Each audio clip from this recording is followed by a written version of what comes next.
Yo, what's going on, everybody? So I am, let me see if I can do this real quick. There we go. So everybody, it is Monday. What time is it? It's about a little bit after 8. I'm normally not here on Mondays, but for this person, I definitely made some adjustments to my schedule, gladly so. You know what I mean? Definitely would do so. We got a lot to get into today. I know you guys haven't been able to see me on. I know you guys haven't seen me on this side of YouTube or anything like that. You usually see me on Tuesdays and Fridays with my co-host and with too much dip on the chip. But anyway, guys, I had to get back home. Had to get back into just showing up and doing some Koinonias with the kid. But before we get into all that, man, I'm gonna drop the intro real quick. Let's get into it. They threw my ancestors in the ocean. Now we became the new wave, and we're about to drown this system.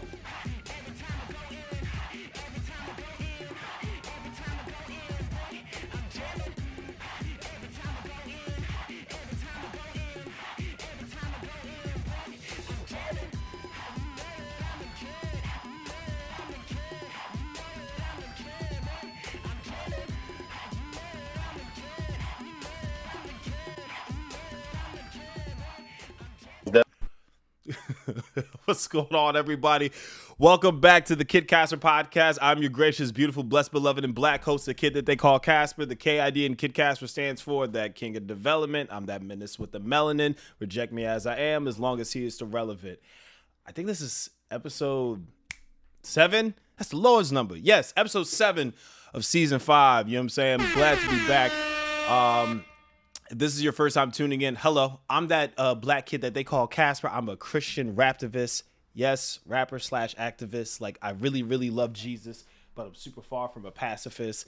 My guest this evening, while I'm kept checking up on the lag on my camera for some odd reason, my guest this evening is a pioneer in the battle rap space, Christian rapper of sorts. 1/4 of one of the staples coming up in the battle rap space. You know what I'm saying? This man is a father. He's a husband, mentor of sorts. And we're back up. See, we good now, guys. See, power of prayer works. Mentor of sorts, big brother of sorts in this space. This is just frankly one of my favorite people, I would say. And frankly, just somebody I look up to in a lot of ways. So everybody, are you ready for me, sir? Everybody, I introduce to y'all, familiar to some, new to many, Th3 the Saga. What's going on, brother? What's going on, y'all? What's good? What's going on? How y'all feeling, man? Hey, honored to be here. No, please, guys, you're too kind. You're too kind. Please, guys. Hold your applause. Thank you. No. I'm grateful to be here, man. Appreciate you, dog. For sure, man. How we talked it a little bit backstage, man. But how's everything been in the life of Th3, man? What's going on, dog?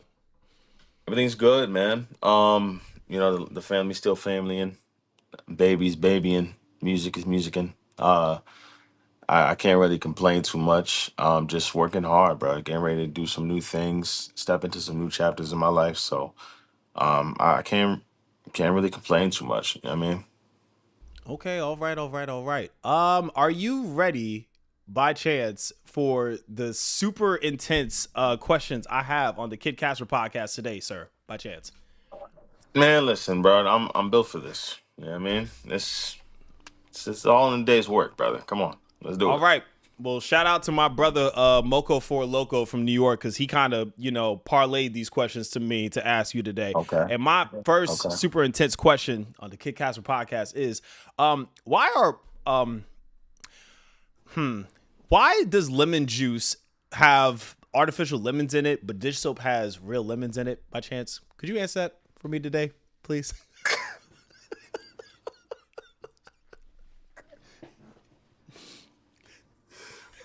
Why does lemon juice have artificial lemons in it? Artificial lemons but in it. dish soap has real lemons in it. Has real lemons in it. Yes. Because we live in a world that's ruled by the author of confusion. And ultimately, I wouldn't even have the right answer to that, because that doesn't even make sense to me. That's actually, I had no idea lemon juice had artificial lemons and dish soap had real lemons. That seems like, I had no idea. Yes. Okay. So we're gonna give you a pass on that one. Okay. That's crazy. Question. Yeah. I'm telling you, man. Yeah. Shout out to That was Boko. crazy. Okay. I gotta get on my P's and Q's for this one. Okay. All yeah, right. we got another one for you. Okay. If a vampire bites a zombie, who turns into what? So here's the thing, though, right? Here's the thing.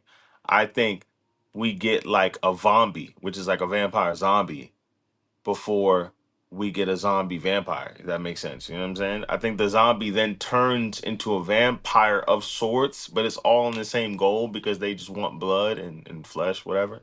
But my thing is, no, yeah, no, because the blood is contaminated. So the vampire then. Hmm. No, I'm gonna stick with zombie, man. I'm gonna stick with a zombie that turns into a vampire, a vampire zombie.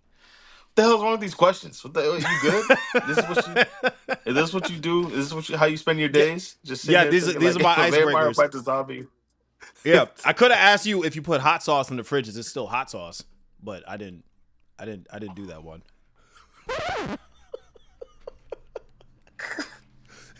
They're icebreakers, you know.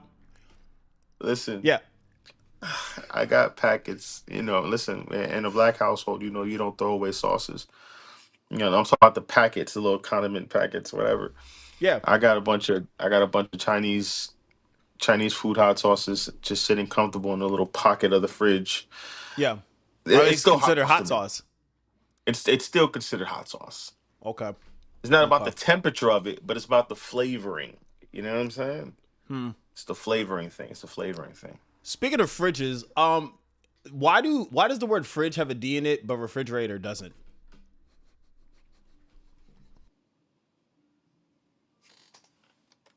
Hold on. Take your time. It doesn't have a D in it. Yeah. I want my laptop. Yeah, It it doesn't don't. have a D. No, But sir. fridge Yes, has a D. yes, sir.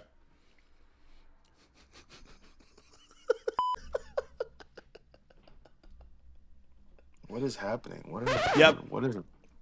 yep. Wow. And Okay. you All have right. officially been broken into the Kid Casper podcast. Everybody give Big Brother Saga a round of applause for being such a good sport.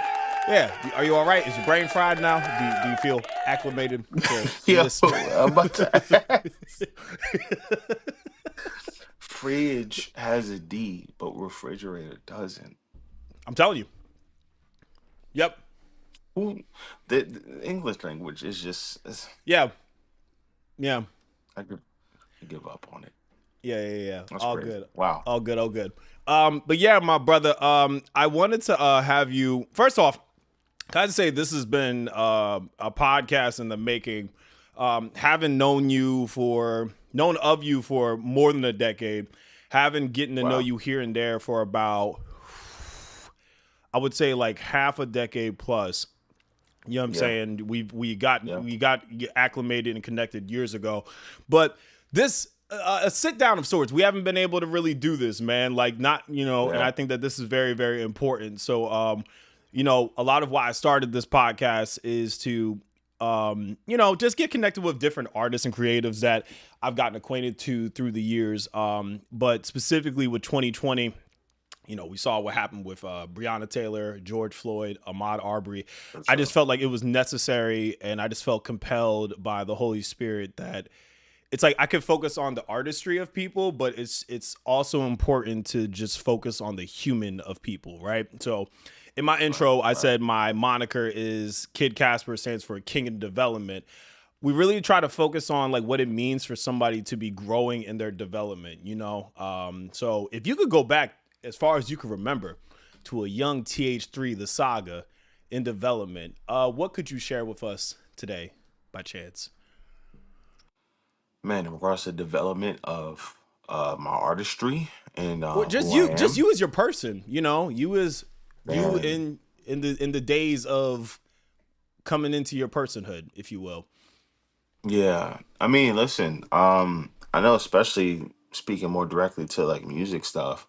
Some people know, some people don't. But like when I even first started to appreciate music enough to want to dive into it, I wasn't interested in doing music for the Lord at all at that time. Now, like mind you, I've been in church my whole life. Like my grandfather was the pastor of my church, my mom was the worship leader, My brother played the drums. My little brother was in the worship team. I was the sound guy because I didn't like to be in the front, which is ironic because all I do is stand in front of people now.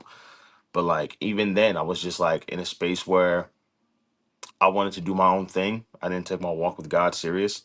And at that time, I was heavily, heavily influenced by like 50 Cent, being from Queens. From 50, and then I got a little bit into some Kanye and stuff like that. But even when I first started, like it was understanding and appreciating the thought of lyricism, trying to paint this picture from what my understanding of life was. And over time, like just seeing how it took me doing these things over here for God to see that and kind of pull slowly but surely pull me over to where it had more of a sense of direction. So I remember growing up, man, like I don't know if you remember that Rock Band game that came out for like Xbox and all that. You remember it had like the drums and the Yeah, yeah, mic yeah. and the guitar thing. I used to record vocals on that USB microphone from Rock Band. Like I used to So that's like the record vocals days on of the like USB. Audacity and stuff like that on the Bro, Windows. bro, Audacity. I was using Mixcraft. I was using Adobe Audition. I was running through them things. Like, and at that time, I was still trying to figure it out. I was doing my own little thing. I was rapping here and there, but then ultimately, I got to a space where like I didn't feel satisfied. Like, I felt like I wasn't where I needed to be, and it wasn't like I'm not there level wise, but I didn't feel right content wise. And the Lord slowly started to shift me through a series of different things in my life, man. But like, yeah, when I first started, I wasn't doing this for the Lord, like at all. But it was a level of appreciation for the art itself. You know what I mean? Like even watching YouTube freestyles of like Loaded Lux and Murder Mook and Mhm. watching G Unit and Smack DVD, 50 Cent on the screen, and all these people like Corey Gunn's freestyles on Smack DVD. And like I fell in love with lyricism, and God took that love for lyricism and just shaped it and directed it where it needed to be eventually. And now we're here. You know what I'm saying? Gotcha, gotcha. When would you say in your childhood, or even if it wasn't your adulthood, like for me, I don't know if you know this, I didn't get saved until I was 19. I was going to hell on a scholarship. That's what my spiritual father used to say. He's like, "Oh, you were going to hell on a scholarship with gasoline drawers." I'm like, "Bet that." Thank you for that imagery. When was it for you when your faith and your identity became rooted in Christ, essentially? Yeah, I want to say 18. For you it was 19, for me it was 18. Like I've Okay. known, like I grew up in church my whole life. Like we literally lived upstairs from our church. Like I was there, like we lived above our church. Our church was on the floor level, like ground level, and then we lived like two floors up. Mm-hmm. And even then, I didn't really have much of a relationship with God. Like I knew of him, I can quote scripture and I can sing the songs, I can do all these things. But I didn't really have much of a relationship until I hit about 18. I'll never forget. We were having a youth service. It was like kind of like those like we call them vigilias, in Spanish, but like those late night revival esque like services, you know what I mean? And there was a dude by the name of Edgar J. Cruz who came to preach. He's a phenomenal singer too. He came to minister, and I think that one night he had just preached a word I needed to hear, and I felt like it was for me. I went up to the front, and I feel like he spoke directly to my life, and he was like, "Man, you've been like," just kind of paraphrasing. He was just like, "Yo, you're playing with your blessing. Like the Lord has Mm, given you so much, and he's taken you from so much. He brought you through this, and he brought you through that. You're supposed to be born paralyzed. You're supposed to be all these things that happened in my life." And he had no idea of these things. We never had this discussion. So how was he telling me about my life?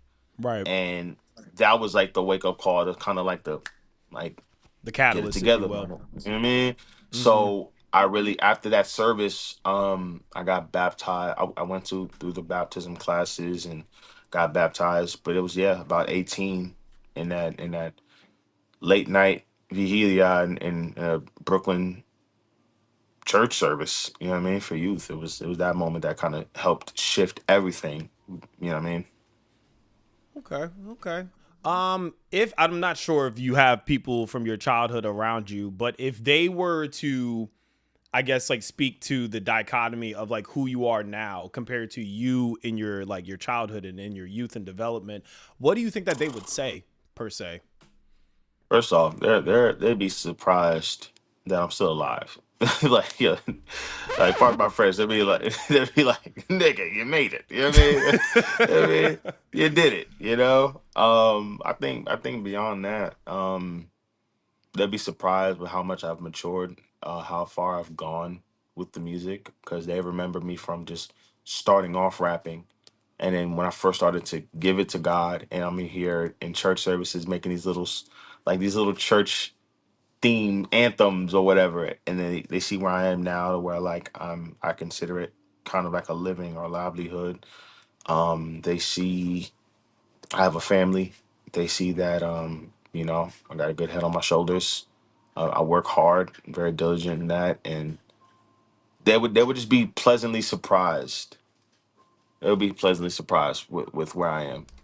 Babe, can you turn on this light for me? I'm sorry. I was about to say you just became an unlockable character on Super Smash Brothers. Yeah, real no, quick. no, no, my fault. All good, all good. Yeah, thank you. I noticed that, like, early on, especially like when you were breaking into the battle rap scene, at the same time Yeah. that I got saved in 2013 because I was 19 at the time. Thank You probably started popping up on my radar, I would say like 2015 or so. Christian battle rap, Thank you. not really like. So the only remembrance of me of like Christian battle rap is like maybe if you want to go from a secular sense, Dayton to who he is now, or like an MC For Jin. sure. But For sure. you were certainly like a pioneer in this space, and frankly, Yeah. not a popular stance to take in that space because, and we were talking about it a bit backstage.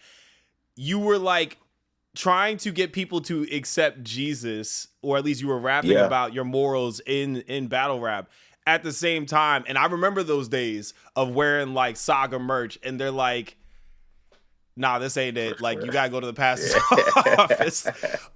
What exactly, what do you think convinced you that this was that was the mission field that you wanted to fight for, essentially?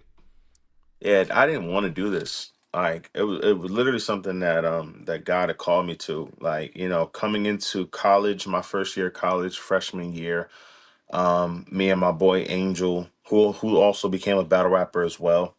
He's done a few battles on like iBattle and stuff like that, and Overflow, which is like the Christian battle rap league. We both came into high school. We both came into college. We both had a love for battle rap, and he had this idea of, like, throwing a program together, like kind of like an event at college, and like, hey, like let's throw a battle. You know what I mean? Let's have a list that people could sign up for. Have a bunch of high college students just play around, and just have fun with it, right? And as we got the names together, he looked at me and he was like, "Yo, like, you should try it." I mean, we both love battle rap. We both rap. We both know enough to kind of make something happen.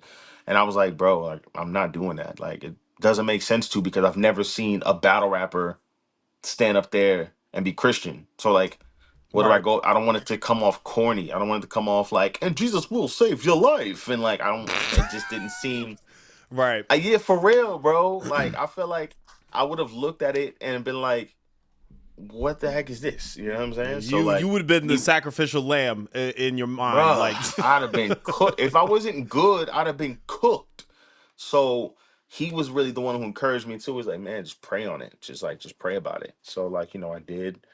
I went to God in prayer about it for about like 2 weeks, man. And God just kept on saying the same thing. Just trust me. I'm like, God, I just want to do the music. I just want to give you the music. Can I just do this? Can I do that? I want to do this for you. Just trust me. But God, I want to. It just I just kept on saying that. I eventually ended up giving into it, and I had my first battle in college, 2011 March, and I was against a dude named Dre McFly. It was only a 2-round battle. Yeah, don't look at me because of the name. No. I'm thinking of. It sounds familiar, oddly enough. Like I got a couple of people in New York, so that's why when you said that, I was like, I don't know A why that Dre sounds McFly. familiar. Okay, so you may have heard of him then. Okay, so all right.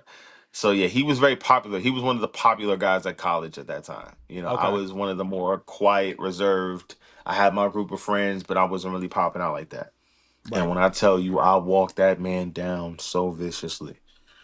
It was just really bad. Like it got really bad for him. But immediately after, maybe a week after the battle got posted on YouTube, bang, Rapzilla captured it. And then, at the time, Rapzilla, not to say they aren't that now, but at that time, they were just like one of the premier spaces for Christian hip hop, everything Right. Christian hip hop. So Rapzilla posts about it, says, Christian rap, question mark, Christian battle rap, question mark, who is the Saga and how is he trailblazing a lane? And then it just kind of, the doors opened from there. And it was like, God, I looked at God, I was like, man, you're right, my bad.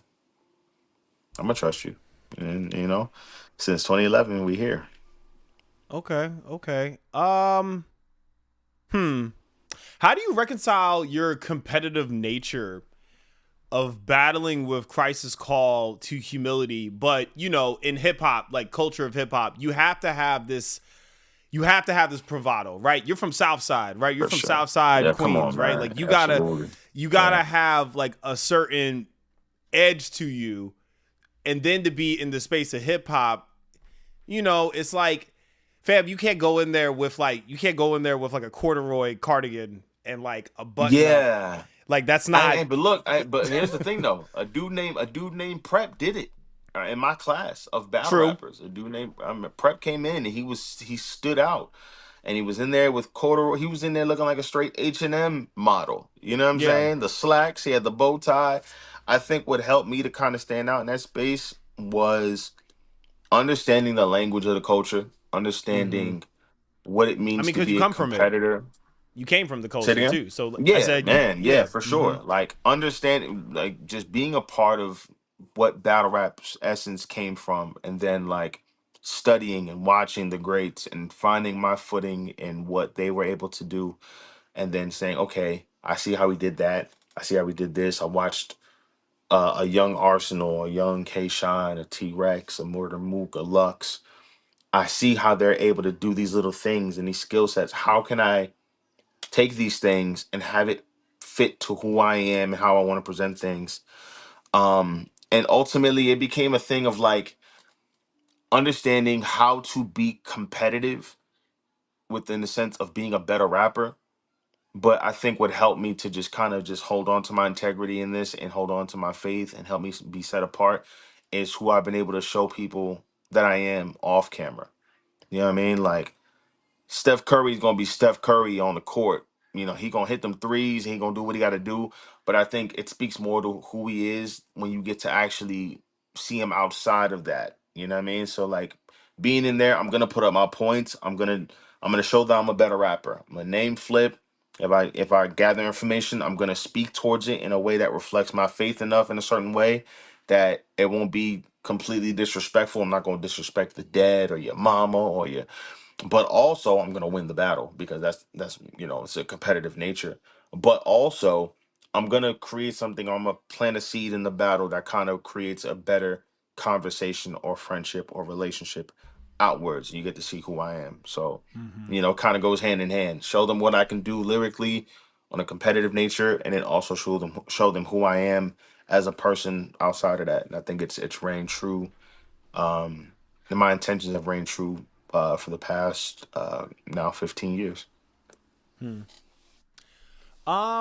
How do you so I'm a weirdo. Like I was just telling you how like I get my daughter to go to bed at night. Like I fall asleep. I'll put a URL battle on, and like I could just go to sleep. I guess I don't know. I'm weird in that regard.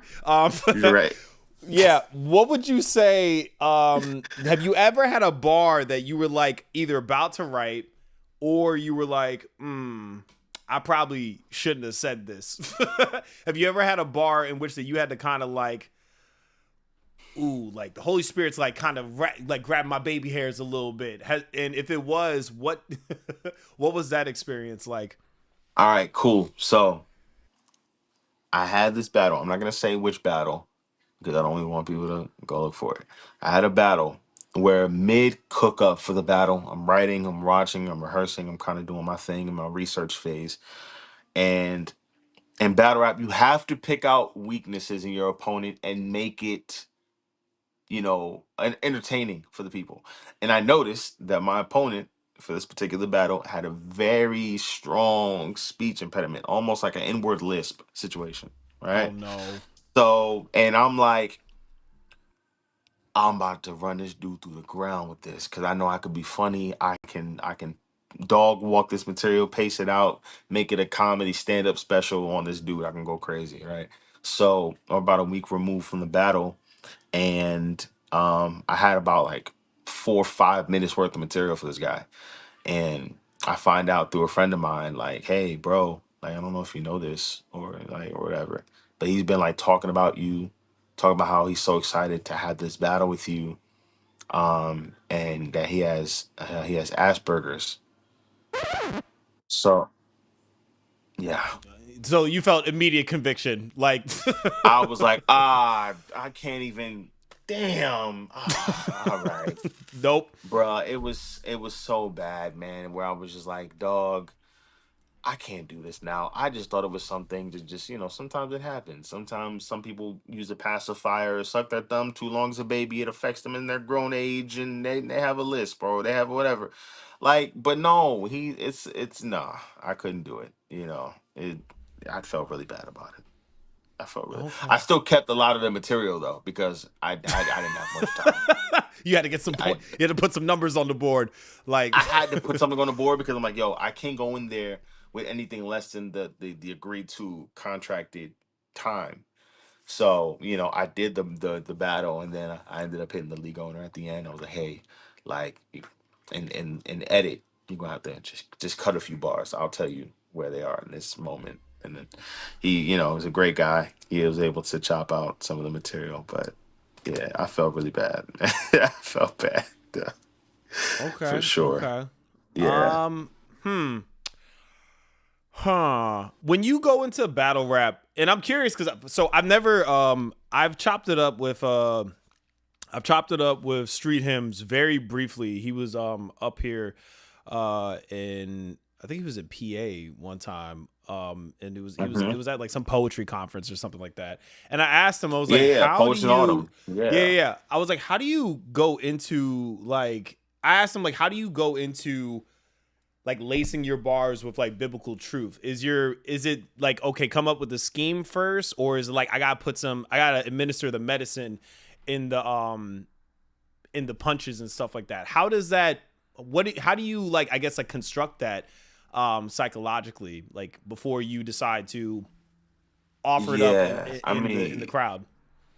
a lot of it is like in prayer before the battle. A lot of it is just like seeking God in how to go about things, or what topics. And I don't necessarily write out full on bars. I'll have like a little notepad dedicated to that person, and I'll just write the idea at the bottom. Like it won't even be a full line. It'll just be like a couple thoughts, and then I'll space it out something else. So like a lot of it starts off as ideas. Like, okay, I'm gonna build on this idea or this theme. Something came to my heart, and I just want to be able to do something about this. And I'll figure out how I'm gonna get to it. I don't know how I'm gonna get to it yet, but I feel like I need to speak on this. So, a lot of it starts off with just blurting ideas on a paper or whatever. Some ideas, some punchlines I have just come immediately. I've had moments where like I've had punchlines like, "Get Low Rada" was one of the first bars I wrote for that battle I had with Rada. The "Oh no you didn't" I battled J2. That was the first bar I ever wrote for that particular battle. But sometimes it really is just taking time and considering how impactful the conversation can be, and figuring out how to just relay the message in a respectful manner. Sometimes you just got to go for it, and it is what it is. But for me, it's always been something to where like I just want to make sure that my heart is in the right place so that the bars follow in that same space, for Mm-hmm. sure. So I'm gonna take you back a little bit. So we have a Awesome. mutual friend, associate, if you will. Ruslan. Ruslan's meant a lot to Yes, me sir. in this like YouTube, I would say like Christian commentator space in a sense. Yeah, You opened for him when you, I guess, like when you I first did. got started in like the Christian hip hop space.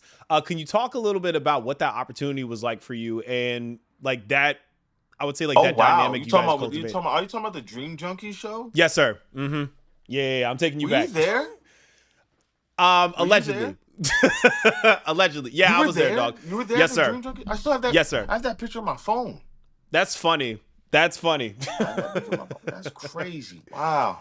That's when Ruslan didn't even have a beard. Man, he looks weird without a beard. I just gotta say, thank the Lord, Ruslan. I love you to death, bro. Thank the Lord you decided to just grow in the facial hair because you look like an undercover cop, He and the definitely looked Lord like did some of it. a confidential informant. Yeah, for sure. Yeah, he looked like the assistant. He looked like the assistant football coach of a high school. You know what I'm saying? Very specific. And I hate Yeah. he dressed. It's just something about how he dressed, very hip hop, that made him look like an undercover cop. But yeah, wow. That Dream Junkie show. Shout outs Mm-hmm. to all of them. Shout outs to John, Belief, Ruslan. I feel like I speak to Belief more than any of them now, but that was a crazy time. I was definitely getting my feet wet and making my presence more known in the Christian hip hop lane with my music. So even the experiences at that time, even the opportunity to open up for them, and then giving me an opportunity knowing that, yeah, I'm a battle rapper, but they heard some of the music and they were like, hey, you're actually pretty dope. Like, would you want to do this? And I'm like, yeah, of course. Like, it was an incredible time. Got a chance to chop it up with them. We've built for years. Ruslan and them have been great friends. Ruslan, especially, Belief, especially. John, we haven't had much of a relationship, but through the times that we have had after ministering and just chopping it up, like they've definitely offered some great advice on how I can navigate both worlds a little bit better. So yeah, shouts to both. Yeah, that's crazy you were there for the Dream Junkie show. Yeah. I was Wow. when I first got saved, I was like, I need to. Okay, so like, what? So my first introduction to like Christian hip hop was Cray at the BET Cipher, and I was like, Wow. fam, his Derrick Rose bar was like fire, cool. Got to figure out For sure. more about this dude, and then I think like with Cray got connected to Minyo's music, then got connected to your music, and Crazy. I was pleasantly surprised to find out that like, and I know you probably heard the stigma, and you kind of spoke to it a little bit, like, oh, look, he does battle rap, and his music is actually fire, nice, because Yeah. Yeah. because sometimes I feel like in that space, it's like it's not about like attacking a beat. It's more of like, or styling on a beat. It's more like attacking or like styling on the person. You know what I'm saying? For What would sure. you say outside of like obviously no beat or beat? What is the dichotomy between like how you approach a battle opposed to approaching a song, if you will? Man, it's like a weird thing where like it's like a switch in my mind how I make it make sense in regards to how I become a battle rapper and then how I become an artist on the music side. I think with battle rap, I've appreciated more of the importance of every word meaning something. Everything has to mean something. Like you have no beat to hide behind, you have no crazy production that you can just be in the coast and just flow. Like every word, every mannerism, every performance aspect of it matters. Um, so when it comes to battle rapping, I'm very super duper intentional on things being more layered for a layered crowd that want to hear, that came here to hear bars and all these things. But then also it's a thing of like figuring out how to make it palatable and how to make it enjoyable, entertaining for them on the battle rap side. But for the music, I get to flex different muscles. I get to flex the muscle of my love for singing, which Right. I love singing. I love harmonies. I love little pockets I can play with in regards to how to get these bars off. And I don't have to focus on it being super duper layered because Right. my audience may prefer something a little bit more easier on the ears. And maybe because I know how to battle rap, I can throw a few crazy little punchlines in a subtle way, Right. but I don't have to jam pack it like a battle rapper would. So I get to flex more muscles in my creativity on the music. But when it comes to battle rap, I'm just like all bars, and it has a certain weight to it, and I gotta approach it a certain way. So it's like a switch. The only way I can describe it for me personally is like it's like a flip a switch. Like battle rapper mode, everything Right. matters. Super lyrical, miracle to miracle, like super. You know what I mean? And then like music side, I can flip the switch and I can be more melodic, and I can throw a few haymakers or a few ideas and punchlines, and people, all my battle rap fans will be like, "That was hard," but the music fans will be like, "That was really nice. I really enjoyed that. That was a calm vibe. It was very." So it's like it's definitely something where I enjoy. I enjoy both, but I love making music. I love making music. Okay. Um, hmm. I'm gonna go back a little further. Let me not further, but I'm gonna Yeah. keep you back in time a little bit. So Okay. how I really got really locked into your music is, frankly, first off, can I get another Caleb Mitchell collab? Like, what's going on with y'all? Can I because when y'all come together, I think one of my favorite tracks that y'all have done together is what is it? Aaron Bruce Cole. Wayne. No, that one's good. Aaron Cole, Oh, Caleb relate? Mitchell. Can't relate? That Can't Relate is fire. Like that bar you had about Can't relate. Married to the Faith, like Stevie J. I was like, fam, I would literally go outside and be like, yo, I don't think y'all get what he means by that. I'm talking about homies that are not saved. I'm like, you don't get it. He's married. They're like, yeah, Assalamu alaikum, bro. I ain't trying to hear all that. Can you talk about I would say, Man, like, bro. when it comes to just like those two individuals, right? Like where like I would say, like, like I said, you being a pioneer, whether it be in Christian hip hop or battle rap, you've been able to Yeah. see people just go and reach new heights. Talk a little bit about those gentlemen and like you guys' chemistry. Man, first off, I love Aaron. I love Caleb, man. It's crazy to think I have like a photo album full of like videos, pictures of us growing up throughout the years. I met them both when they were about 14. Right. And like, yeah, bro, like I met Caleb when he was in a group called Kenjex, and it was just him and his little brother. And Aaron, like I met him around a very young age. Yeah. Oh, if you know me, you know about this dog over here. Winter, get out. It's my dog. Don't worry, guys. Get on the bed. Get on the bed. Um, yeah, when it comes to Aaron, same thing. 14 years old, very young. I met him at a time when he was signed to The Truth, and The Truth had a label called Mixed Bag. Right. Um, yeah, man, I met them at a young age. I remember I met Caleb at an event called Kingdom Rising. I'm like, yo, you're dope. Like you remind me of like a young David. Like you're just a young David in the field, very young, very bold, very unashamed. And we just to watch them grow up over the years as like a big bro, but then also respecting them for their status and their rise in that as artists has been so incredible to see. And it's like it's always been. We at one point even had a group chat where we were just talking about life. We are talking about like girlfriends at the time. We're talking about music we're dropping. We're dropping unreleased links to each other. What you think about this? Boom, boom, boom. And uh Aaron threw the link for Can't Relate, and I think Caleb was finished before me. I think Aaron must have sent it on like a Wednesday. Yo, he pops out his And verses. I don't know if you ever watch his Twitch streams, fam. he, he now listen, bro.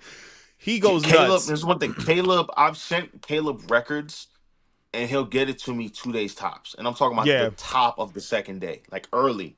That shows me he was working on it last night and got it to me.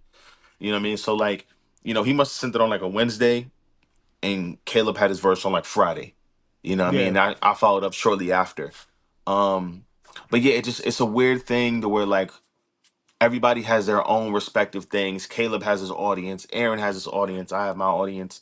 But it always made sense when we got on a record. You know what I mean? Like Y'all are a I did lot a very record. similar, like three artists that can rap as well as like sing, but then like Yeah, y'all are not just rappers, y'all are MCs. You know what I'm saying? yeah, And that's for sure. the difference for sure. Yeah, it's the thing, man. It's so crazy, and I actually didn't draw that parallel until just now. When I'm like, that's true. Actually, we all we all rap very well. We can sing very well. I think we make very artistic music to where you can't really put us in a box. Right. And I think that's what, and in seeing them develop into their own artistry. Like I've had solo records with Aaron. I've had solo records with Caleb, and we've all come together really well on records. We did the Can't Relate. On my album, we had the song Amnesia, where Aaron's on the hook. Caleb's on the end verse, which he went crazy with that too. Yeah, man, we got a lot more music on the way. Me and Caleb have some more stuff on the way. It's just, I appreciate them, man, to see them grow up from just like trying to find their footing to running it now. Like these dudes are running it, man. Like to see Aaron, he's a father, he has a family now. Incredible records. He's doing his thing. Caleb still doing his thing. Incredible music. Incredible. I don't know if you're tapped in with his fan base. He got Oh yeah, a following. I'm in this Discord. I still listen to what's the album before 973? I gotta find it in my strap. I can't think off the top of my head, but there was this one track he has. It was in Power season. It was season 1, episode 2. It was one of the credits. Like when I say like people, I don't think he gets enough credit personally.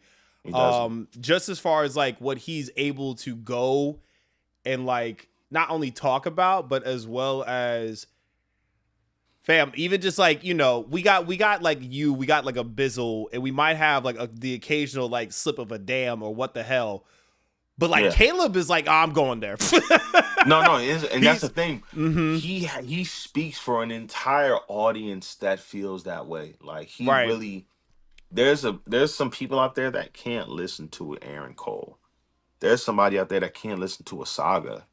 They can't listen to a Bizzle. They can't listen to whoever. But like, there's somebody in their walk in life that need to hear a Caleb Mitchell song because he's speaking from a perspective and he's speaking with this unfiltered truth that like, I need to know that I can express myself this way and it's okay. Yeah. And it's like everybody, I think when it comes to like the walk, and I think about everybody's artistry, especially when it comes to the faith, everybody is not meant to be the same color. Everybody has their own color in how we paint who Christ is to us and what he does through us. So Aaron, more so Caleb is a very distinct color that's needed for people that have felt what he's felt or experienced what he's experienced. He has such a crazy following, bro, and I feel like he doesn't, like you said, he doesn't really get as much recognition, but he's done some incredible things over the years, bro. Like, I think Soliloquy is a classic. I think Soliloquy is a classic, fam. Like, God, yeah, so good. Yeah. And then without, like, if I want to give you credit, because I make this joke every couple of Father's Days. I'm like, y'all said Happy Father's Day to these people, but I'm gonna need y'all to say Happy Father's Day to Saga too, because he sunned a lot of y'all. He sunned a lot of y'all niggas. Hey man, look, listen. Hey, I'll be talking to my wife about it. You know what I'm saying? I'll be like, hey man, I should be getting a lot more Father's Day texts than I get right now. I should be. But I gotta tuck that. I'll pop it for you. I gotta tuck that pride. You know what I mean? I don't want to get sued. But I'm like, hey, play if you want. I'll pop it for you. I got you, dog. That was first of all, pause. I mean, I'll pop you for you. You need to grow up. I'm sorry. It's the New York in me, bro. Come on. You know I'm from New York. I'm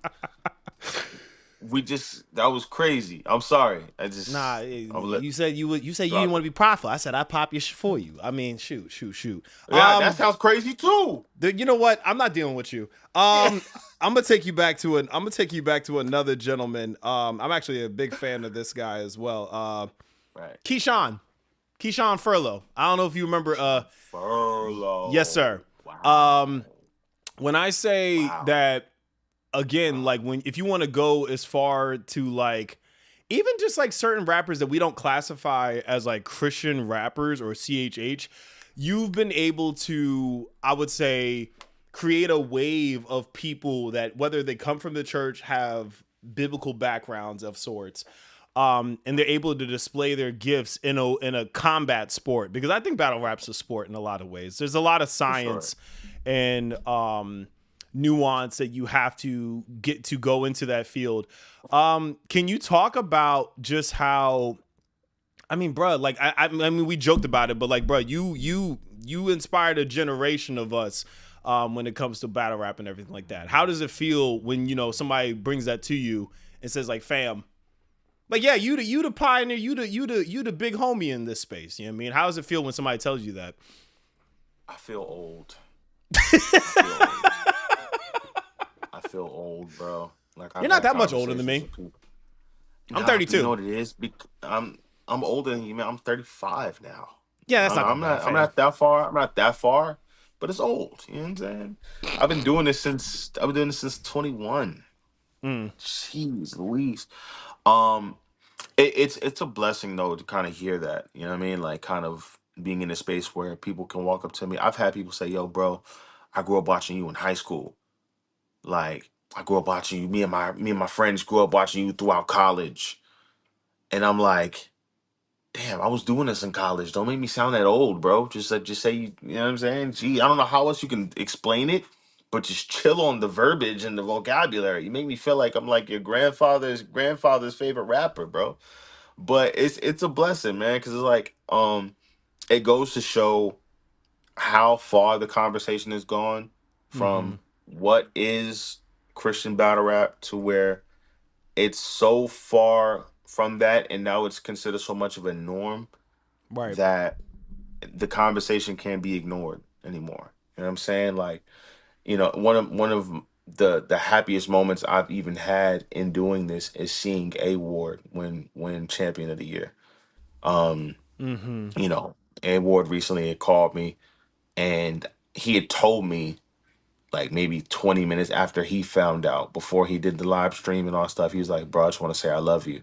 And I was like, "Man, what's going on?" And he's like, "Bro, bro, I'm Cody. I'm Champion of the Year." He's like, "Bro, this doesn't happen without you. This doesn't happen without you setting the tone." I'm just like, that showed me how far the conversation has went. That showed me how much impact what the Lord started in me has gone to now. Like, we can say that, yo, one of the greatest battle rappers of the world, in the world, there's millions of battle rappers, there's hundreds of thousands of leagues. The greatest battle rapper of 2025, right? 2025. Because it was counting towards last year. The greatest battle rapper of 2025 is a believer. There's no way we can, you know what I mean? But yeah, hold on, stop speaking old into existence. Yeah, that's my big brother. He's actually he's like 40 club. Like, he's in the so like if you old, he's you know what? You're right. Chill Listen, out, brother. You're right. You know what? You know what it is? I've been doing this for so long that, like, when I think about how long I've given my life to battle rap, it just feels like, oh man. Like, you know, when you get battle rappers, when you get NBA players who reach their 15th, 16th season, they already like, oh man, my knees don't work the same, man. I mean, you know, a couple years ago I'd be dunking it. Now I'm just hitting them with a few layups, a few mid-range shots. Yeah, but yeah, like it dream just, shakes, all that. You know what I'm saying? We don't got it like no, but at the same time, you know, I'm grateful. I would say that, to say, like, to be able to do it this long, and to keep my name in the space that it has been, and to just like be able to be a part of something bigger than myself, which is to use my art to glorify God. And now that there's some of the best battle rappers in the world alongside me that are doing the same, and to know that I was the person that God chose in a specific moment to start that movement, is just like, it's crazy, bro. It's crazy. Yeah. So I want to take you back a bit, because this is where I talked about how I think Shotgun was like your coming out party. Shotgun was your Emerson Kennedy. That was the one where, like, I think you and me got linked up. But JC, if I had to pick a battle when I think of the saga, where if I'm like, what is a masterpiece? JC is probably your masterpiece. Fam, when I say, my brothers just said, when I talk about Really? Saga, I always bring up Snake Eye. That was a classic too. The sound effects are nuts. Yeah. Good But Lord. but Yeah. JC, fam, I feel like JC was one of them Yeah. ones where we were literally seeing the birth. I mean, you were the gimmick of Sensei Saga was there for Emerson Kennedy, but we saw the birth of Sensei Saga with JC. Could you talk about Yeah. why do? Because I'm looking at your reaction as I'm bringing that up to you. How do you feel about that battle? Would you say that would be like considered your best battle if you wanted to call it a classic, a masterpiece, if you will? And could you talk Yeah. about what went into preparing for that bout? Man, JC has always been one of my favorite battle rappers of all time. Like when I first started watching, um, I think one of the first battles I ever saw from him was on Smack. So obviously he was more established to get to that point. But obviously him versus Chilla, him versus Young Ill, him versus Rock, Him um, versus Dot is nuts. I don't. him versus Dots. Now, mind you, I was on Dot's side because Dot was my friend at the Right, right, time. right, No, right, he still right. is my friend. Yeah, I love yeah. Dot. But JC, I've always had this love Mm-hmm. and respect and admiration for how long he's been doing this and how consistent and how potent his pen has been. So when I get the call for him, I'm kind of shook, but I'm excited. I'm like, oh snap! I'm standing in front of like a part of me is like, yo, I'm standing in front of one of my favorite pens coming up in battle rap. Um, and I knew there was a conversation that had to have been had because I believe that JC is a Hebrew Israelite or was at the time. I'm not sure if he still subscribed to that. But I understood that there was going to be a conversation of sorts to be had. So a lot of it wasn't even about writing. A lot of it was just diving into what the defense or what offense I should take based off debates, based off reading, based off a level of understanding where he can go off the conversation, where he would talk about Roman Catholicism, or he would talk about how Christ was white, or he would talk about. So a lot of it was like getting my mindset to prepare for the defense. And once I had the information, I can make it rap. I can make it make sense. Um, that was one of the more harder. I remember I had plenty of Bible studies with a dude named Zadok, who's with Hog Mob and Seven. Shout out to Incredible Seven. brother, very Mm-hmm. yeah, man. Incredible brothers over there at Hog Mob. Um, so a lot of it was just Bible studies. A lot of it was studying. A lot of it was uh debates. A lot of it was just watching YouTube links of everything. Um, gathering the conversation. And then like it altered. Obviously, I wanted to go in there punch crazy because I have to show them, yo, I'm not just gonna hear. I'm not gonna meet you where you're at. I'm Fam, you gonna were prepare for where you're at. surgical. Fam, I'm gonna you fam, you pulled out that scalpel. Like if when I say like battles that were like apologetics on a microphone, bruh, it's Loso and B Dot, JC and Saga. Like you had to be a tactician when it came to that joint. bro. Yeah, yeah, yeah, I for sure. pulled out these. I pulled out these. I got these vote. The bars. Um. Oh my God! Look at all these bars. Oh my God! Like this ain't that white Ross. This ain't that whitewash religion and lost tradition formed by Roman Catholicism with a fraud depiction of Yah's description. Yeah. This that bronze condition, dark edition, part that's missing from God who's given the law that's written. Heart conviction, sought redemption on his father's mission. Saga spitting. Y'all just listen. I was going. Yeah. Like you get chills just like No, it was a thing where I had to prepare myself enough for it. Um, and one of my favorite bars, man, where was it? It was a thing of like, oh yeah, right, boom, boom, boom. I said I recognize the history of a Christian has great flaws. The image given of the Lion of Judah, it ain't ours. I can admit the Pope manipulated scripture for slave cause. I'll be the first to own up to the masters like Ray Charles. Like yeah. that was one of my favorite bars. I'll be the first to own up to the masters like slave Charles, like I read like Ray Charles. Like that was one of my favorite bars writing in defense mode for that battle. Mm-hmm. Um, so it meant a lot. Even if you watch the battle, I have moments where like I get close enough to JC and I'm poking him in the chest like this. Like, I'm here for you. Like this for you. Like because that's a level of respect I have for him. Like I'm not gonna half step. I want to give you the best saga you can Right. imagine. And he was like, even after the battle, he's like, dog, you're one of the ones. And have that kind of cosign from somebody like him is like, Right. wow, wow, that's crazy. Hmm. Yeah, that was definitely that's when I say you would like that was if anything, if I'm not mistaken, that battle birthed your album, right? Like it birthed like the Oh, yeah, yeah, yeah. yeah. It birthed like it was a sample, if you will. You know what I'm saying? Yeah, I pay attention. I pay attention, you know what I'm saying? So here's the funny part about Go that. for it. The funny part about that is I couldn't get it cleared from my album. What? So How's that work out? crazy, Like right? IP? How's that That's work IP wise? so URL, because we recorded it on their cameras and they posted it on their website and whatever have you. Um, Technically, whatever work we do on their platform, they own. Right. They own the audio and whatever. So imagine taking time to write for weeks on end and like you think, oh yeah, this will be dope. Because at the time, I'm thinking of doing something I've never heard a battle rapper do, and ultimately sample themselves in and bringing those worlds together. And I originally did it with the original clip from the battle, and I kept getting the joints copywritten, blocked, and it wouldn't. I couldn't even post a clip of it without it being taken down or flagged.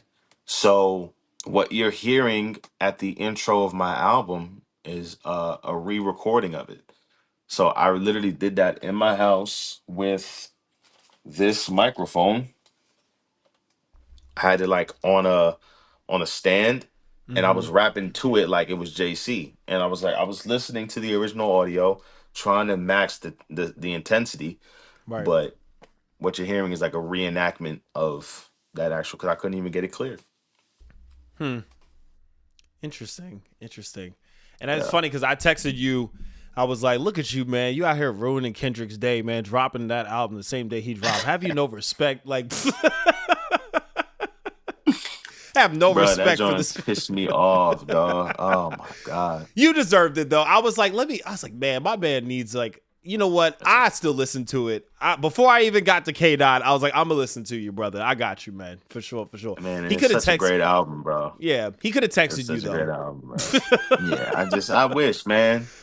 Like, bro, like I wish I would have got the inside text from somebody like a Daylight or something like that. Like, hey, don't drop that day. Don't drop that day. Don't push it back a week. Something. Something. I'm like, Hmm. damn, bro. Damn. But it did what it needed to do. The music is still doing its thing. Like people who genuinely support it and rock out with the music, they were like, yo, I love this project. People still listen to it to where like they love the whole project from top to bottom. So like I'm grateful Hmm. for that. But I'm like, damn, K Dot. Shoot. Hmm. Yeah. You were one of the first rappers, I would say, and it's like you already have a huge target on your back, like just because of your faith, right? You've shared struggles with struggling with, we're on YouTube, so pornography, right? You shared Yeah. your struggles when it comes to that. Um, Yeah. it's not very often, and I'm curious to pick your brain about this. You talked a lot about like things you were wrestling with your mental health. Yeah. It was like shortly right after the JC battle. One of the things that we talk about on the Casper podcast, we talk about everything from culture, music, social justice, obviously the faith, but like mental health and the importance of that. Could you Yeah. talk about the importance of maintaining and nurturing your mental health, not only as a Christian, but why did you feel like it was necessary to have that conversation? In my opinion, like you started like really openly discussing your mental health, and you were at like your peak. Yeah. Like I said, Yeah. JC was your cranes in the sky. It was your masterpiece, if you will, in that Right. space. Why did you feel Yeah. like that was the time to discuss the importance of mental health? Yeah. I feel like around that time, I was very aware of how many ears I had and how many people were willing to listen to what I had to say, and the Mm, platforms that are willing to have me at that time. And I wasn't gonna front and act like I'm okay. But then like it was definitely a dark time in my life. But I also feel like we overcome through the blood of the Lamb and the power of our testimony. So like with me dealing with this, I'd rather use my platform and my status and what I've gone through and what I'm still going through to encourage somebody else. Because I think what we do as battle rappers is we take for granted the influence and the impact we have in the moment we have them.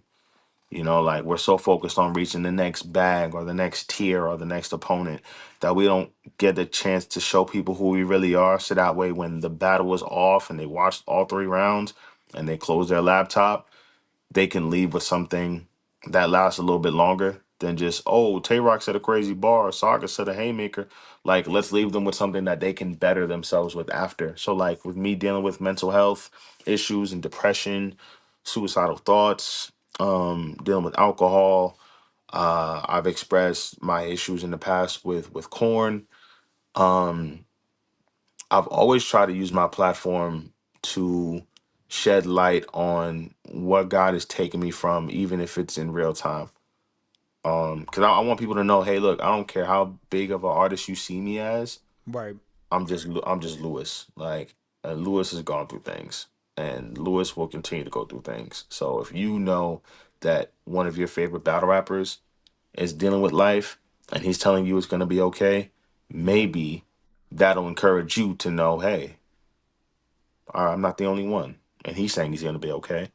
So maybe I'm going to be okay. So right. it's important for me to do that, for sure. Hmm. We talked a little bit offline. First off, if I haven't said it to you publicly, I'll say it to you publicly because I say it to you proudly. Privately. Congratulations, man, on getting hitched, man, and just becoming a father, man. Just watching Thank your you. journey through the years, brother. You know what I mean? Like to struggle with what you struggled with, and then to see where you are now. I'm just, I'm proud of you, man, for sure, Yeah. for sure. Thank you, man. Um, Thank you, of bro. course, man. I wanted to pick your brain about this. We've talked about this a little bit offline through the Yeah. months. It was discussing like the conversation about like, fatherhood and stuff like that. And you've shared Sure. publicly about like just like this sense of like I don't even know how to describe it. I don't want to diagnose how you feel, and I feel like you could paint the picture better than I could. But when you're away from your daughter, you feel like this, I guess, brokenness, I guess is a word I would call it. I'm not sure. Yeah. Um, Yeah. could you talk about so like a little backstory on me right now, right? Like my daughter, she's a little bit older than yours, right? My daughter's away for the summer, right? This is the Hmm. longest, like, I've been around that little girl since she's been born. Like, I'm talking, like, the first time I got away from her was when I had to take my older 2 girls home and her mom had to stay in the hospital with her. This is the first time that I've been away from her more than like 3 days. And Uh, I'm dying right now.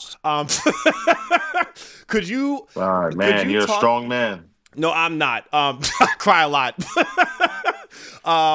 Could you talk about just, I mean, frankly, man, like just the like when I say like the love a father has and like that feeling that you have like when you're away from your daughter, I never heard like a man like just publicly put it the way that you put it. So I just wanted to, give you your flowers with that. And could you Yeah, talk about man. that feeling as well? Man. Man, I love that little girl, man. She's the best thing to ever happen to me. Um, and to think about like my upbringing, like mind you, I don't want to take this time to like crap on my dad. My dad did what he could for what he could. But around the age of 14, him and my mom separated, and like with him separating from my mom, he took that time and also separated from me and my brothers. So it was a very vital time that I needed my dad, and very important time that he wasn't as present as he could have been, which ultimately, affected certain things. But now I fast forward and think about my daughter, and I think about just like the little joys of watching her grow. I think about the little milestones she's reaching day in and day out. And like, obviously I have to work, I have to provide, but ultimately I want to just spend every day with this little girl. Like, I want to see her grow in every aspect. I want to see her. I wasn't around when she took her first steps because I had work. And obviously I'm like a few hours away, or whatever the case is. But it's stuff I want to be there for. Right. Um, so for around the time she was first born, those first couple of months, I was not battle rapping at all. I just wanted to be as present as I could be. Right. And when I had to start getting back into the swing of things, battle rap wise, bruh, just like leaving the house or ordering the Uber, I felt like this rise up of emotion and just feeling super emotional. Um, and I'm like, man, I've never experienced anything like this before. Like, I've missed my wife, and I know she'll be okay and she'll be fine. But ultimately, it was just something where, like, dang, man, this is really crazy. And it made me kind of realize, like, how much I love her, kind of reflected in how much I've learned to appreciate how God sees us as our father. You know what I mean? How much I love Yeah. this girl, how the level of unconditional love. Like, first time I ever held her, I'm like, boy, I'll hurt anybody in this room for you, bro. I will destroy this hospital if they even look at you a certain way. And I'm thinking about how much our Father loves us.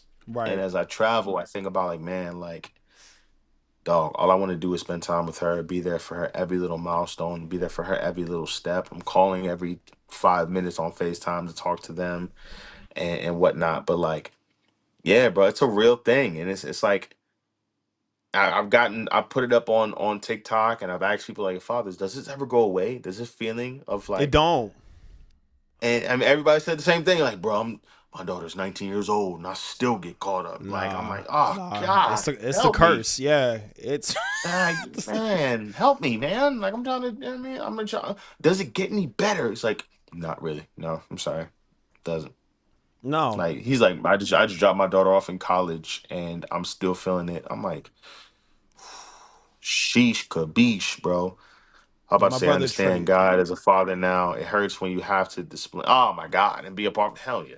Bro, I don't like even using my deep voice when my daughter does something wrong.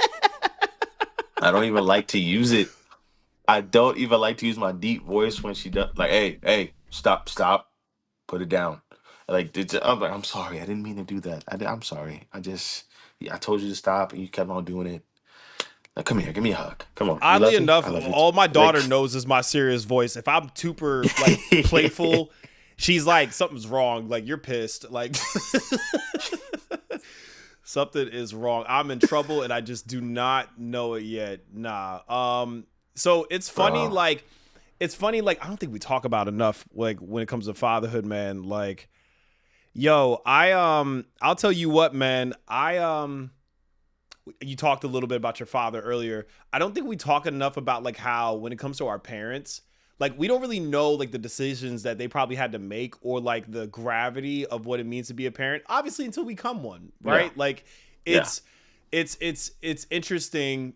And then, just like how you said, like, you understand, I think my brother said it in the comment, as well as you touching on it too.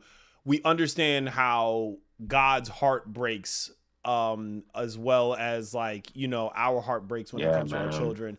um yeah, yeah, man. And just to reiterate to you, and as well as just any parent out there, especially to our fathers out here, it's gonna hurt because you're present. You know what I mean? Like, if it mhm, didn't hurt, I would be a little concerned, because I'd be like, oh, so you're one of those Negroes that, like, babysit their kids, huh? Like, that's yeah, that's a little bro, scary.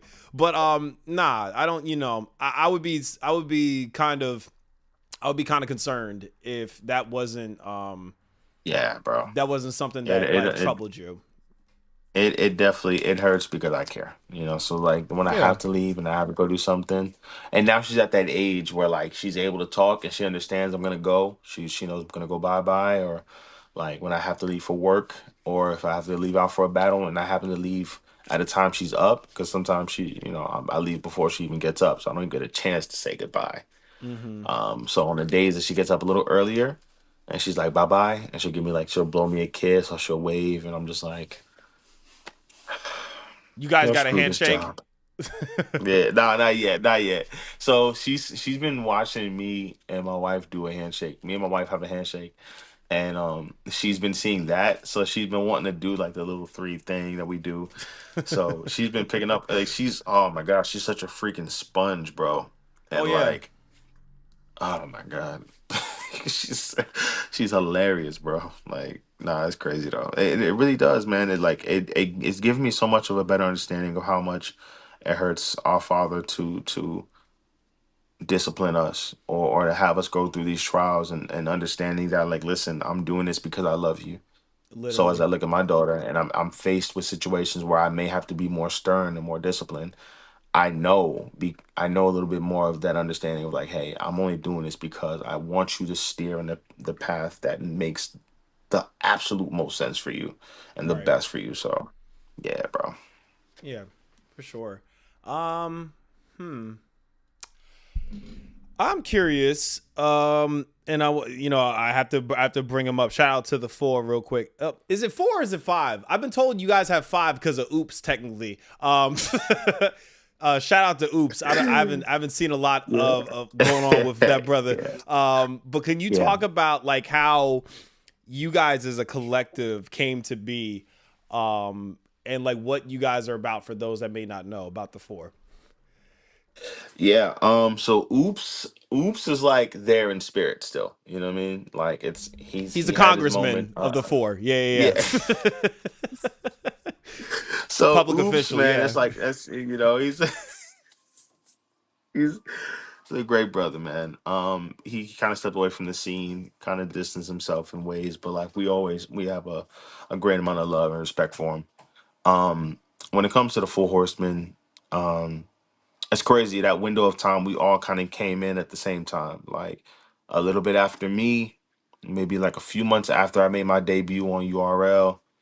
That's when Street Hymns uh he saw a video of me and was like, "Oh, Christians can actually do this," and he went for it and started killing out in Dallas. And he had a relationship with Loso, and Loso's in Tampa, so Stream's actually encouraged Loso to do it.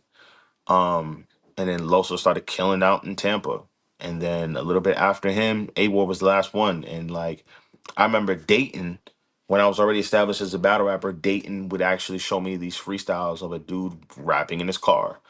And it was A Ward. And it was like, at the time, he wasn't a battle rapper, but he sure know how to he knew how to put it together like a battle rapper. Like he knows. I'm like, yo, if you kind of like fine tune this up a bit, this is battle rap. The schemes are there, the wordplay is there, and it's like everything came together in a crazy way. And that way, and with all the horsemen too, like we had this thing. I made it my business. Anybody I'm associating with, I have to meet them in person. We're not doing this online. We're cool, and we just roll together as an online group. Like I met with all of them. Like A Ward then came to my house, and my mom cooked them dinner. Loso, when my mom Mm, moved to Florida, we Loso came to my mom's crib. I met Street Hymns at South by Southwest. Really had heart to heart conversations, and like we're like, yo, listen, like if we're doing this, if there's something that we're gonna stand behind each other and really, we're gonna stand as one. We got to make sure our hearts are in the right place when we do this. You know what I mean? We can't just be out here doing this because it's fun. We can't be out here doing this because we can battle rap or we know how to rap enough and we're just gonna sprinkle God on it. You know what I mean? So it's like I've known them for a very long time, and I've done a lot of life with these brothers. We've been through a lot together. I'm truly grateful for them, man, and to see how they've progressed in their careers and yeah. personal lives is like really dope too. Yeah. I almost wanted to ask whose rice was better, but I feel like I already know the answer to that when it came to you and Man, come on, man. Come on, man. my brother said Come Dayton. on. Yeah, Dayton used to get. Hold on now. I ain't say it was sanctified, but Hey, Dayton used to. listen, Dayton is the OG in a lot of ways Yes. because obviously when he was doing it, he wasn't a believer or he wasn't a Christian rapper doing it. Mm-hmm. But man, I grew up watching Dayton. I grew up Right. watching Dayton on Fight Club. Like I grew up watching Dayton on 106. Like Dayton used to like tear dudes' heads off in battle rap, wildin', just a menace, bro. And when he gave his life to the Lord, he pulled away from it, just like Jin. Jin, like he was doing it, gave his life to the Lord, pulled back. But like they're still very tapped into the culture. So like when he saw me coming up, I had his full support. Like Dayton was one of them ones that really supported wholeheartedly and really just like rocked with us crazy. So when he saw that he had his mans that was doing some rapping and it felt like battle rap, he would send me links like, "Yo, check this dude out. His name is A Ward. Like he's dope. Yeah. He's out in Kansas City." I'm like, "Oh yeah, dude is alright, man. He cool. I rock with him. I rock with him. Cool." And then he started making more noise. And I'm like, "What is his name again? A Ward?" Yeah. He a problem. I Oh yeah, I was door yeah, dashing when I heard him and Averb's battle, and the first round, I was like, first off, I like clocked out a DoorDash. I was like, hold on, did I just hear that shit? Did you? yeah, yeah, yeah. You heard it. Yeah. You heard it live and in living color, bro. Oh my god, I don't think I've heard a better room shaker than that. I don't think that was. Yeah. Say something. He rapped that material for me because I couldn't be there that day, which friggin' tore my heart, especially after I heard the material. Man, when I heard it over the phone, because we FaceTimed that morning, and I was like, "You ready? How you feeling?" He's like, "Yeah, you want to hear the rounds?" I'm like, "Of course." Like I'd heard pieces up to that moment, but I didn't hear the full intro. I Yeah. guess he was trying to save it. He was trying to save it for the moment. So when I heard it, I'm on the phone like,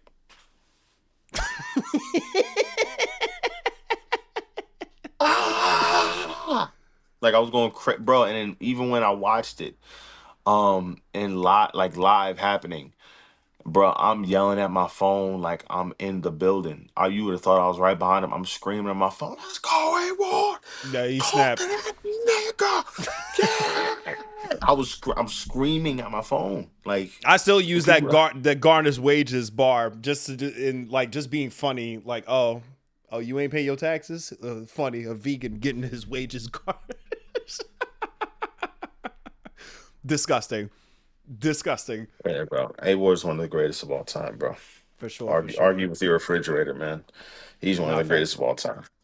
Facts. Big time. All right, big dog. I gotta get you out of here soon. Are you ready for quick hitters? I promise, no more shower thoughts. No more hit the blunt thoughts. I I promise. I'm about to ask my wife about. I'm gonna hit her with the same questions. Like, just Yeah. see how she thinks. Ask her That's why. so Bro, crazy. this is my last one. Ask her why bras are singular but panties are plural. Anyway, you ready for quick hitters? Hold on, babe. Babe. Nah, cause she has to know about this. I don't know if she can hear me. She might be in the other bathroom. She probably won't hear me. Babe. Now, winner's right here. Oh shoot. She heard her name too. She walked over. Nah, she probably couldn't hear me. Oh man, that's so good, bro. Yeah. We said, hold on, wait, hold on. Bras are What? Hold on. bras are singular, Bras are singular, but panties are but plural. Why is that? bras are singular, but panties are plural. What do you mean? What? Hold on. What? All right. Let's Let's do keep the quick going. hitters. I got you with the quick hitters. All right, cool. Starburst or Skittles? Which one you going with? Damn, Skittles. Okay. Nah, Starburst. Red Starburst. Only red. Only red. Only red. You give me a pink, so help me God. You give me a yellow, so help me God. I'm on your ankles. Red Starburst. Go. Okay. Pancakes or French toast? Which one you going for? We talking about thin pancakes or fluffy pancakes? Pick your poison. Fluffy pancakes for the 30. Okay. There we go. Easy. Hell yeah. I got in trouble the last time I had asked somebody these questions on here. Do it. Do it. Mario or even care. Neo? Mario or Neo? Yes, sir. Neo. What? No. I'm bugging. No. I spoke too fast. Lord forgive me. Mario, hands down. Respect to Neo. Mario is that he's been that dude since the Braves. Though I have a theory about Mario as well, but like Mario easily, and he's one of the But best vocalists of our time. Neo has written for Mario before, and I don't know if you knew this. For sure. I found this out on the Joe Budden podcast. Did you know that Neo? You know that song by Marcus Houston, "That Girl"? Did you know that song was Yeah, originally, he's the background vocalist. He wrote it. That And song he's the background vocalist. that song was originally intended for him, and that's one of my favorite songs like coming up. He's on it. He's the back. He's the back. I know vocals. that. I know that. But Yeah. yeah. That song was originally meant for him. Yeah. Yeah, come on, man. Hell yeah. Yeah. But yeah, That's cool. Mario clearly. Shout out to Neo. Respect Neo. Mario clearly. Yeah, because I was listening to when she says says I'm just a friend. I'm sorry. Just a That- friend 2000. With the Ray Lewis Come on, jersey bro. on, you can't talk to me, bro. You Come can't. on, bro. I'm gonna like when I do my R&B project, I'm gonna remake that video. I'm gonna wear the Ravens jersey and everything. Babe, Oh, if a vampire bites a zombie, who turns into what first? Vampire bites a If a vampire bites a zombie, who turns into what first? vampire bites a zombie. Yeah. That's hard. Yeah. I think he's hit me with one of these. I think the zombie turns into a zombie. You know what I'm saying? Really? I was I think thinking a zombie. the vampire would turn zombie first. How fast does it hit? I don't know. fastest to hit is nuts. I feel like that's where I'm conflicted. Yeah, zombie. How fast does it hit though? Is it a vampire or a zombie? Oh my lord. If a vampire bites you, how Yeah. fast do you turn? It's not automatic. It's not automatic, but like, do you think the blood? Do you think Like the blood in the is system. is it the blood in the system that makes the zombie the zombie? Oh lord. I think it's the turning of the blood, low key. So then the vampire would turn into a. So it's a. I feel like the vampire would turn It's a first. vampire then. I He feel- becomes a zombie I vampire. think it's a vampire Damn. because I said feel zombie. because it's an automatic. It's an automatic hit. Almost. Yeah, because he got the blood in the system. He already moving and grooving. He was in there. He was in and Whatever out. Jay-Z said, He gonna be you know thinking what about I'm this saying? at 1:00 in the morning, y'all. I promise. For sure. What's the other? You said another joint. What's the one you just said about the bra and panty? I said, why are bras singular but panties are plural? Well, I think the people of God make it plural, but it's not plural. It's panty. It's a panty. Yeah, Okay. panty. So All I right. think maybe as ethnic folk, we just automatically add S's to things like Yeah. Joe Budden. Oh, like oxtail. Yeah, Joe Buttons. I do say Joe Buttons. And Oh my I God! think Don't it's say that. right. She hates that. He said or oxtails. No, I said or She hates oxtail. that. I said oxtail. I know better. People add S to it, and it freaking scuffs her Tims. No, but I think that's just like an Enjoy. ethnic people thing. Yeah. We just add S's to things. All right, he But said- it's not panties. He said, "Why is lemon juice made with artificial lemons, and dishwashing soap made with real lemons? I'm sorry? Why is lemon Is juice? it made with real lemons? Why is Yes. lemon juice made with artificial lemons and dishwashing soap made with real lemons?" I've never in my life.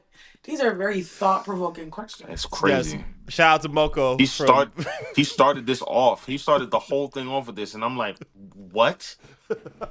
Boom. Maybe it depends on the brand. Nah. Because all the lemon juices have artificial lemons in them. None of them made with real lemons. Well, it's not artificial lemons. It's probably like lemon flavor. Lemon flavoring. But then dishwashing soap is made with real lemons.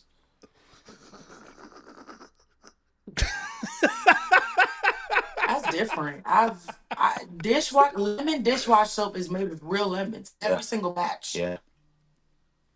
100% real lemons. Well, I'm not going to say all of them, but a majority of them are made with real lemons. You know what I mean? And here's another one. Boom. Here's another one. Why is fridge spelled with a D, but refrigerator doesn't have a D? What? How you spell fridge? FRIDGE. You know, Refrigerator has no. F. I gotta Google that. No need to look. It doesn't have a D. No, look. Right here. Look at my screen. Refrigerator. No D. Spell it out. She needs proof. REFRIGERATOR. But then if I want to spell fridge, FRIDG. Well, I know how fridge is spelled. Fridge price. But it'd be the same pictures of the refrigerator. You know what it is? You know what it is? It's really the English niggas. Like, we gotta refer back. Because, you know, like, the English language is derived from, like, other language. Like, I think you know I love your wife, bro. She's solid. She's stamped. No, she on, bro. She's standing 10 toes on this, bro. No, English language is derived from stupidity. No, right. Like, they made their own joints up. So it's like we're reaping the benefits or lack thereof of what they did back then. So it was probably some weird explanation back then. It was probably like a smaller fridge, you know, like something with the size. I bet there's some kind of reasoning to it. I swear. Ladies and gentlemen, my wife. I swear. That was amazing. That was amazing. Shoot. Sorry. All good, brother. If you had to construct a concert, somebody's opening, somebody's the mid act, and somebody's the closer. Who's performing at this concert? Damn. Any genre. Okay, any genre. Boom. We're gonna start it off like this. We got opening. What is it? Was opening what? Opening act. We got the mid act, which is like the second act, and then we got the closer. All right, boom. Preferably opening. I'm gonna have who'll be a good opener. I already know who's gonna be the middle act, and I know who's gonna be the closer. Who would be a good opener? Man, I'm gonna say Chris Brown opening. I'm gonna say yeah. Opening. Yeah. And I may get a lot of hate for this. But this is my life. It's what I want to do. Chris Brown opening, right? Get Drake as the middle act, and Kanye closing. Oh my God! Yeah, I said what I said. Yeah, no. I said what I said. Yeah. Look, listen. Yeah. I wouldn't have learned how to make beats if it wasn't for Kanye or No ID. But that's gonna be the longest concert. No. Here's the thing. It's a 2-day continuous concert. It's not gonna be. God. It's gonna you go there and you kind of have. There has to be like after Chris Brown, which he's gonna be 4 hours. Y'all, low key, y'all can take a nap. Like get That's yourself together. Much. Go grab. Yeah, Chris Brown, Drake, Kanye. Too much. Chris Brown. And Chris Brown's coming out with friends. So we're getting everybody. We're getting Usher. We're getting friggin' Busta Rhymes. We're getting everybody. We're getting Look At Me Now verse. We're getting everybody who wants to bring out. And Kanye gonna bring out anybody who wants to bring out. You know what I mean? Drake will bring out everybody. It's just Oh Lord. Hell yeah. Oh my gosh. Hell yeah.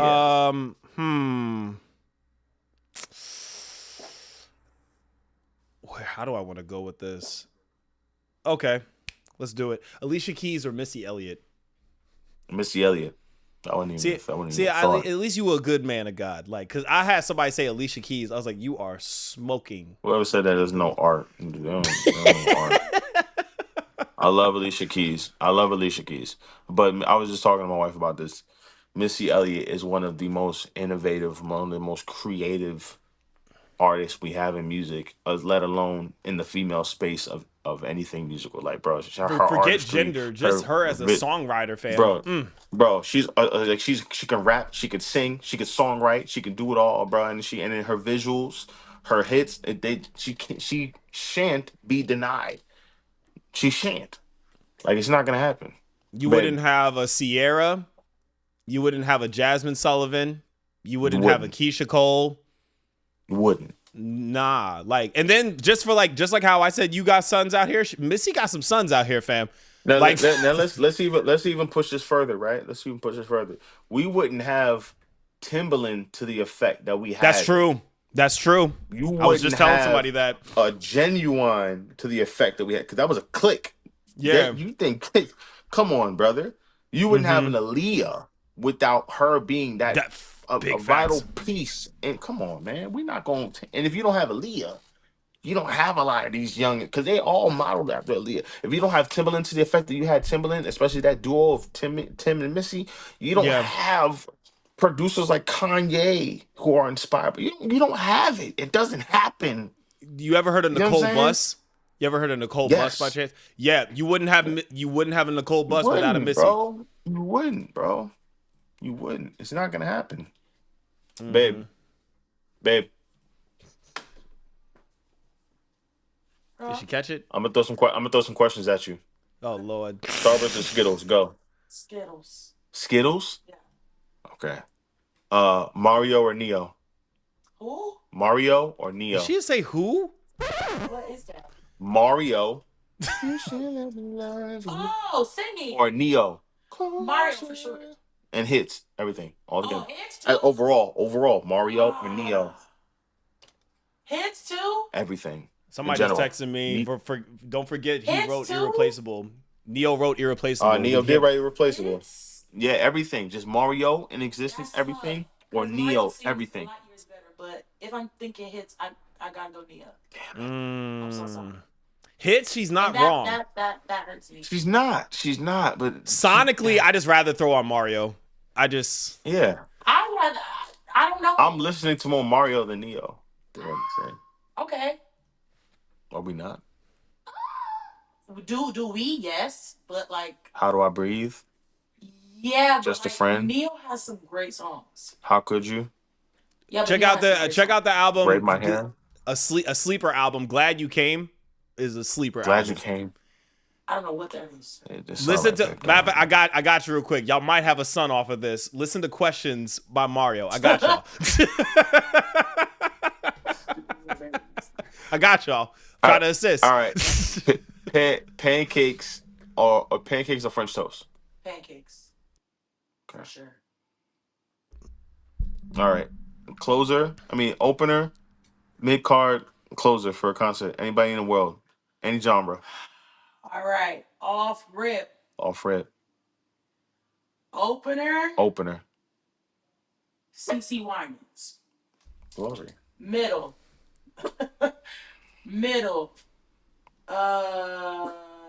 That's a toughie. Middle. Any genre. Middle. Tight Trip It. Fire. Damn. your wife is middle? Closer. Your wife is saved. My lord. We didn't give any sanctified answers. Who's the closer? Closer. The song. She love you, boy. One, two, nigga on me. Shoot. I can't. Man. Pharrell or Kanye? Kanye. It's not even a debate. Ooh. It's not even a debate. I love Pharrell. Kanye. Not even a debate. Not even a debate. Okay. You're having dinner with 5 dinner guests, dead or alive. You and your wife. Who's at this dinner with y'all? Dead or alive. I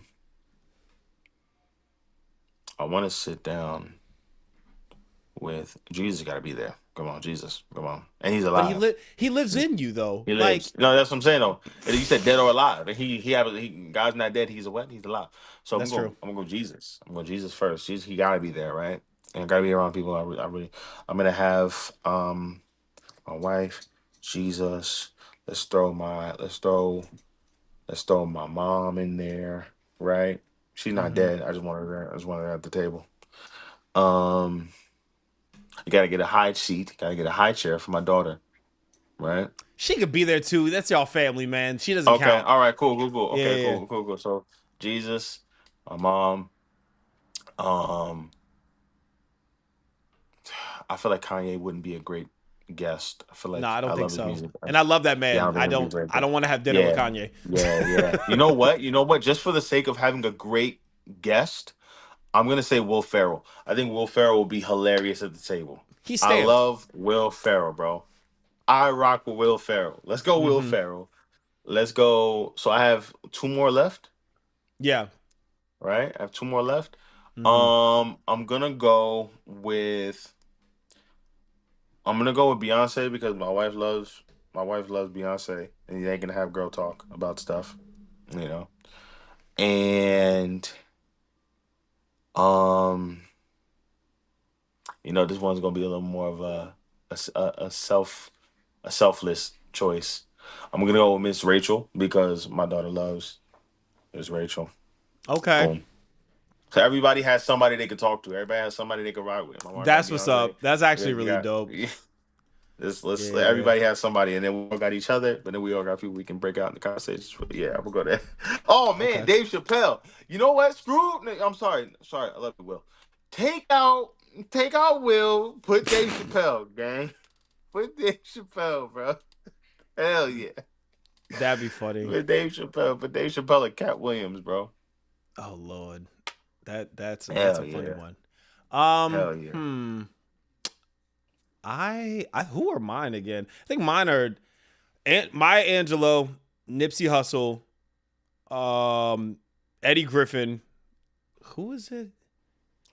I love Eddie Griffin, man. That's good. Fred Hampton and the Apostle Paul.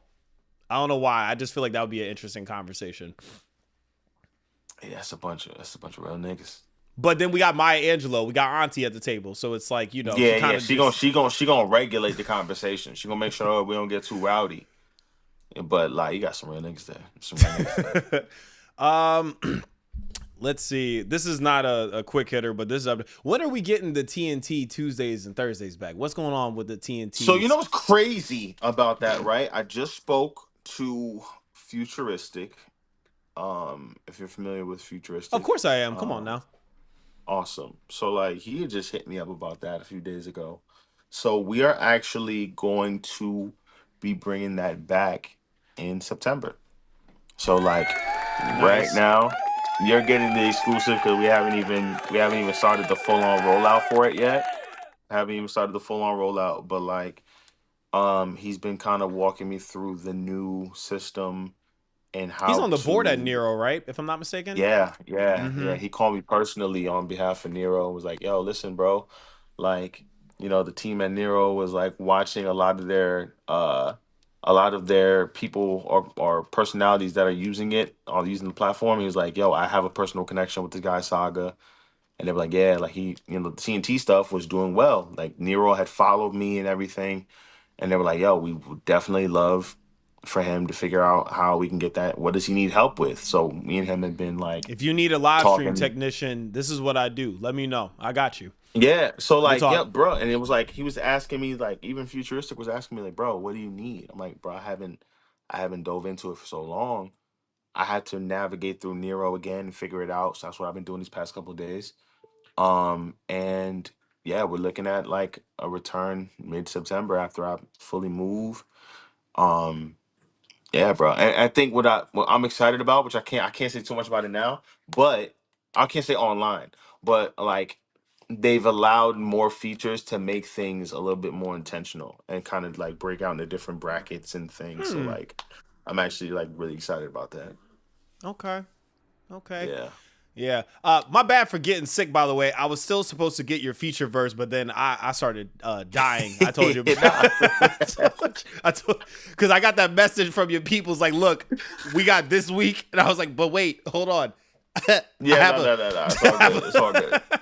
For sure. I've allowed grace in it too, because a lot of people was like, I'm gonna try my best. I'm like, "Yo, all right, just take your time. We'll figure it out." Well, I got a heart condition. I don't know what the rest of these fools is reasons. I didn't know you had a heart condition. That's crazy. Yeah, I texted you about that. Yeah. I shortly after I won the contest, wrote the song. They don't know about it yet. We'll talk more about it offline. Yeah. But I got ill and it was weird, just I had to slow down. But oddly enough, I was able to construct the rest of my album during that downtime. So it worked out. So yeah. Praise God. Everybody give it up for my big brother Saga, man. Th3. Oh, he said, so what's Saga's top 5? What's Saga's top 5 Christian movies? Christmas movies. Freaking Christmas, Alvin and Chipmunk's Christmas, freaking Home Alone 1 and 2 and 3. Argue with your refrigerator. The one without Macaulay Culkin is actually really good too.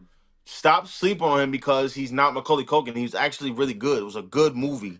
All right. Home Alone 3 was really good. I had somebody else say that just recently, which is odd.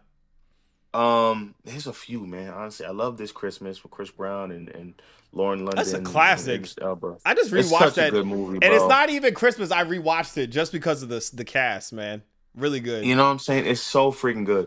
What are some other really good freaking Christmas movies, man? Does There's Die so Hard many count? out there. Technically, it does. Technically, number 2 is the GOAT. Hell yeah, Lost in New York. Hell Yeah, yeah, that one's a classic. babe. Cause my wife loves winter stuff and Christmas stuff. Babe, you hear me?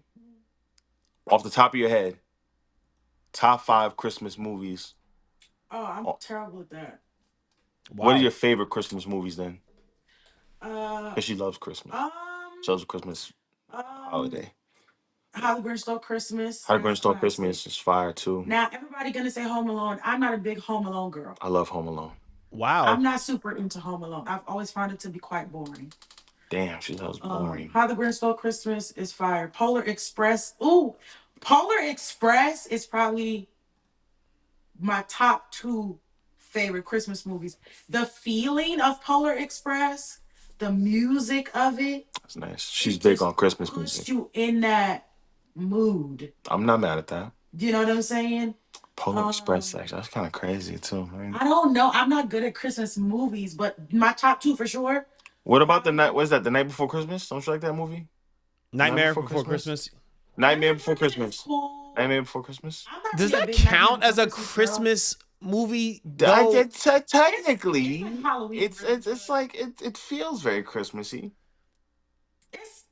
It is a little Halloween, but definitely Yeah. top 2 Polar Express.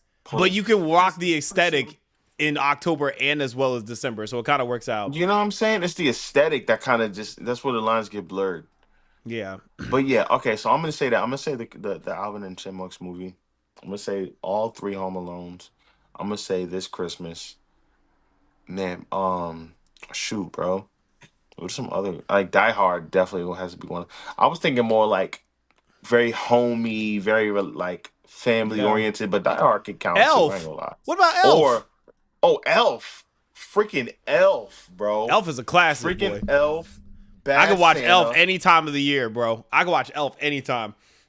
Elf, Bad Santa, freaking what else, bro? Daddy's Home too. Daddy's Home 2. What's the other one I was 4 Brothers. That's a class. 4 Brothers, bro.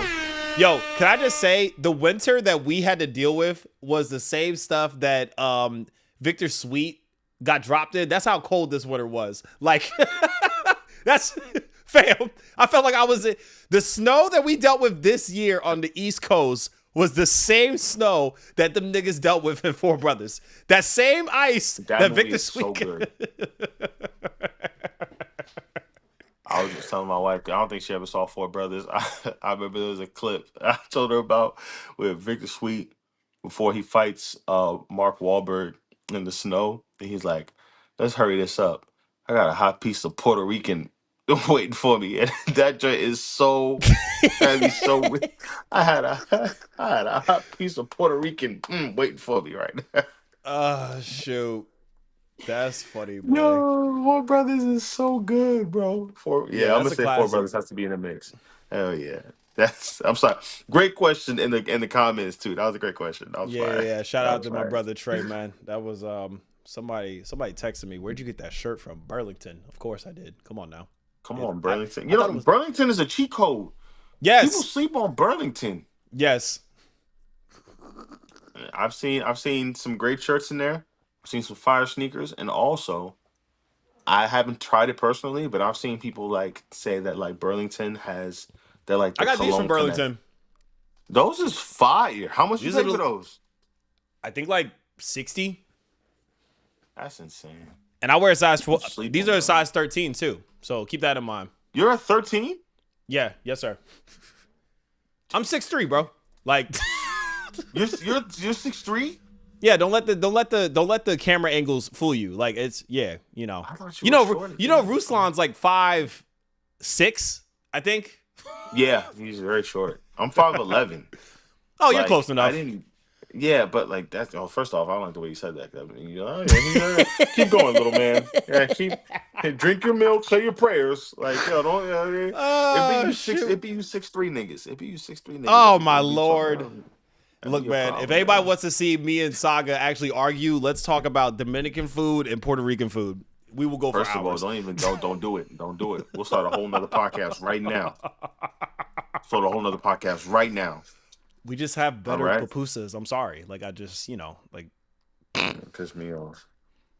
You gonna piss me off. Yes, man. shoot. If you could leave any closing regards to my community, I call them the arrows and the weirdos. As you know, brother, arrows represent children of God because we come from the ultimate archer. What good is an archer without his arrows, man? As us as fathers, our children are our arrows. And for the weirdos, man, just for those that just do not conform to the ways of this world, man, and just does not, only box you could put us in is a casket. If you have any closing regards to my audience, and I got one more follow-up question for you after this. Go ahead, brother. What you got for me? Man, for the arrows and the weirdos, man.